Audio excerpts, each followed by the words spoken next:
Kim był Nikifor? Uznany na świecie wybitny malarz prymitywny, zwany Nikiforem Krynickim, naprawdę nazywał się Epifaniusz Drowniak. Z pochodzenia był Łemkiem.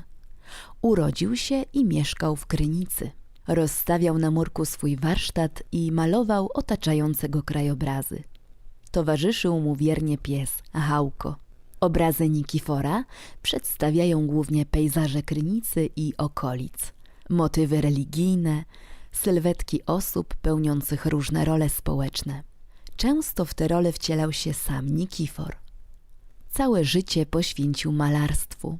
Choć był wyśmiewany, niedoceniany i żył w biedzie, jego prace zostały uznane za wybitne i wystawiane były w europejskich galeriach.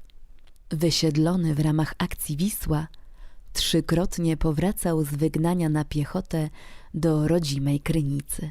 Obrazy oraz rzeczy osobiste malarza można obejrzeć w Muzeum Nikifora na krynickim deptaku. Dziś mija 130. rocznica narodzin tego wielkiego artysty.